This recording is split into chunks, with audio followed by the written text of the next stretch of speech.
Then one day he looked at me, he said, Mom, do you know why we fight so much? I said, and I asked him, why? He said, because we're absolutely the same.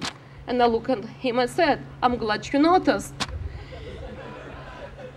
And so you're such a wonderful essence of who my son was, that, you know, collective energy. And I love you so much, guys, for being friends to my son, to our son, to Daniel brothers, to my brother Lova nephew, that you make his life easier, happier, more joyful. We so much appreciate that.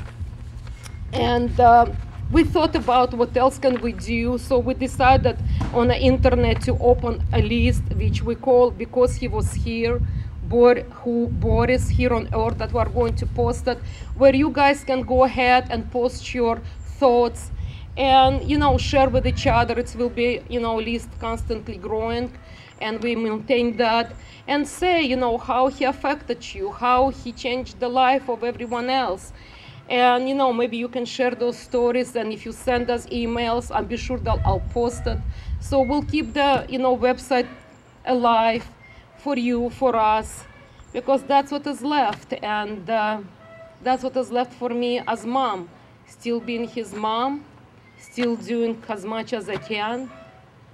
And if you need me, I'm here for you. And if you want to move to Los Angeles, we already told you, have a room in our house, in our home, so you can move with us. And then Nikki can come and visit you too. And that's basically it. We really appreciate everyone's contribution and support. We'll have pizza, we'll have salads, but we need to do some ceremony that Selena will conduct, and Selena is my long-term friend. And I have many other friends. Thank you, guys, and all the best to you.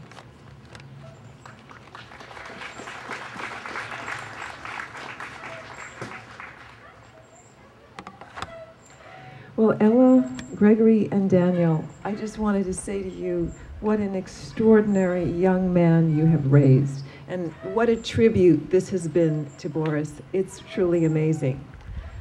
One of the things Ella asked me to do was to talk to you about the process of healing. Of course, I'm a psychologist. That's what I sort of do for a living. And so I thought about it, and I have some thoughts about I wanted to share with you. Even though Boris's journey on the earth is over, his journey to the stars and the realms of the angels is just beginning. When we leave here and go back to our homes, each one of us has to deal with our feelings of loss. But how do we process these feelings of loss? For each and every one of us, the way that we deal with loss is very, very different. And there is no right way to grieve. Each one of you is as unique as the way that you grieve. The process of grief is a long, slow process of mourning. But what it does is it opens up the energy to other ways of being. It deepens our soul, it deepens our character. So Boris's transition allows us to become better because everything, our ordinary reality has changed. And today we can move out of who we are and honor this beautiful young man. Death marks our lives very poignantly. And the choice to deepen ourselves is the gift that Boris has brought to each and every one of us. The best way to heal is to talk about your feelings, just like you're doing here today. Talk to your friends, talk to your parents, talk to the rabbis, talk to all the spiritual teachers, talk to the counselors. Let it out. Let all your feelings out to everyone. It doesn't matter how long the process takes. The important thing is that you talk and you express yourself and explore your feelings. But know that through the process of all this expression of your feelings, your soul is getting stronger. And that we thank Boris for all of that. And know also, it's really honorable to ask for help. So on that note, ask for help, express yourself, talk to the family, talk to anyone, and be present with yourself and be authentic with your feelings. And now I'd like to just mention that we're going to have a beautiful circle where we're going to put 18 balloons into the air, and I'd like 18 volunteers to come up to the stage, and then we're going to move over to that area over there. Because of the trees here, we can't release the balloon, so if we can all just move over to that area and have 18 volunteers right in front of me here. Thanks. And we'll continue on over there. There's definitely nothing that you would want to, hurt animals, hurt the environment, that kind of thing. And, some of the questions we got when we said we're going to release balloons is, well, isn't it bad for the ozone layer?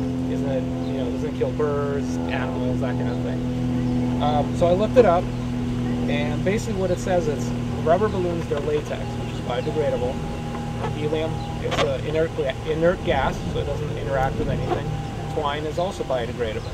So what happens when this balloon goes up, it gets up to about 5 miles or so, it pops, and then it becomes frozen little confetti that comes back to Earth, and it's biodegradable. So that's kind of the story about the materials that we have, and just that I just want to make sure there's that's kind of that.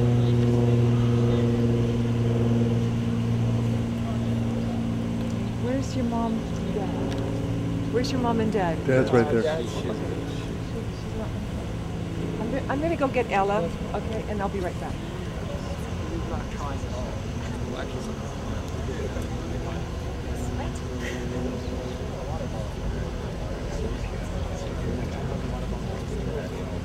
Right, oh yeah, exactly.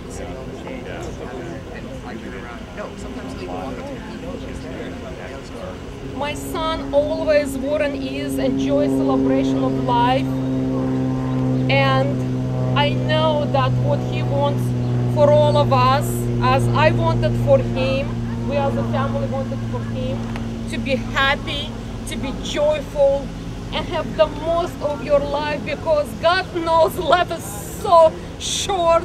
So you guys make the most of it, and as we release him to sky, to his new life, let we release ourselves to our new life, with him being above and our being below, with our full life and love for him.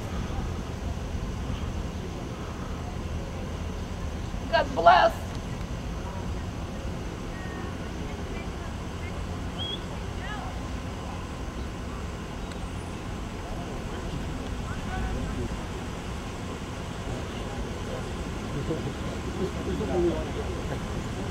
He still wants to hang out with us. Because those who know him, he never wanted to leave a party. He never Until everyone was gone. So I think this one is going to stay with us till we have a